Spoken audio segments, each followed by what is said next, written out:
नमस्कार मंडळी. बाहेर गाड्यावर मिळते अशी चटपटीत अंडा भुर्जी सगळ्यांनाच आवडते.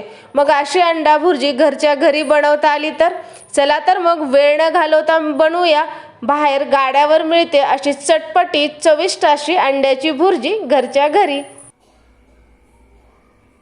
अंडा भुर्जी बनवण्यासाठी इथे मी 2 कांदे बारीक कट करून घेतलेले आहेत.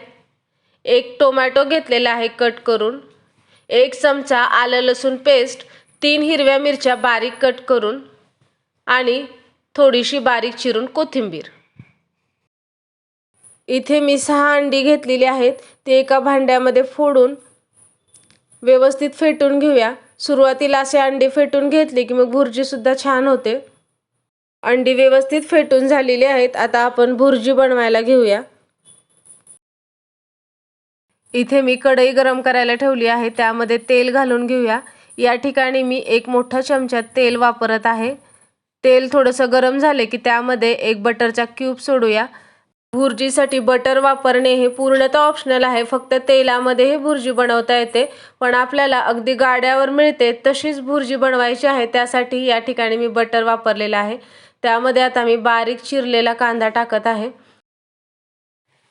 कांदा लालसर होईपर्यंत तेलामध्ये परतून घेऊया. भुर्जीसाठी कांदा परतत असताना खूप काळपट होईपर्यंत परतायचा नाही. तर हलकासा सोनेरी रंग आला की त्यामध्ये घालूया हिरव्या मिरचीचे तुकडे.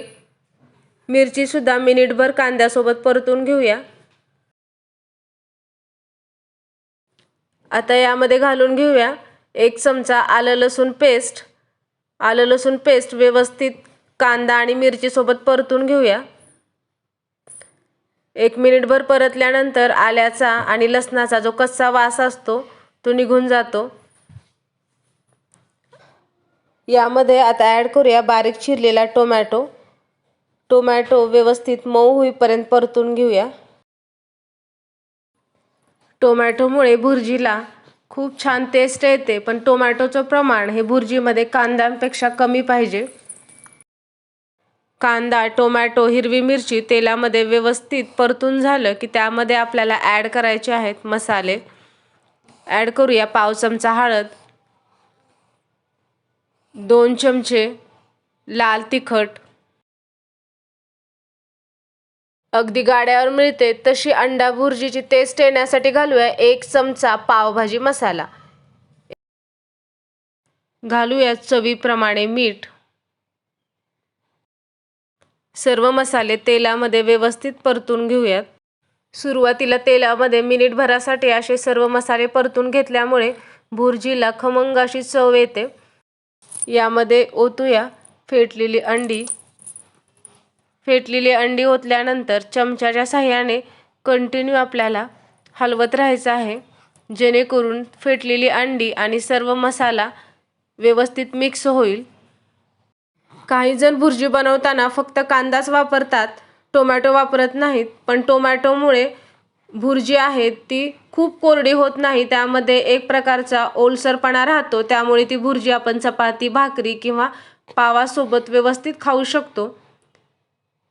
2 मिनिट व्यवस्थित हलवल्यानंतर आपली भुर्जी अशी छान मोकळी झालेली आहे.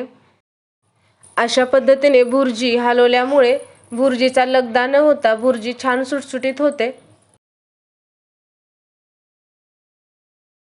आपली भुर्जी अशा पद्धतीने सुटसुटीत मोकळी झाल्यानंतर समजायचं की आपली भुर्जी तयार झालेली आहे. आता ॲड करूया बारीक चिरलेली कोथिंबीर आणि व्यवस्थित मिक्स करून घेऊया. आणि आपली ही अगदी गाड्यावर मिळते तशी चटपटीत चविष्ट अंडा भुर्जी तयार झालेली आहे. ही अंडा भुर्जी आपण चपातीसोबत, पावासोबत खाऊ शकतो. मग मंडळी, कशी वाटली ही रेसिपी जर आवडली असेल तर लाईक करा, शेअर करा आणि चॅनलला सबस्क्राईब करायला मात्र विसरू नका.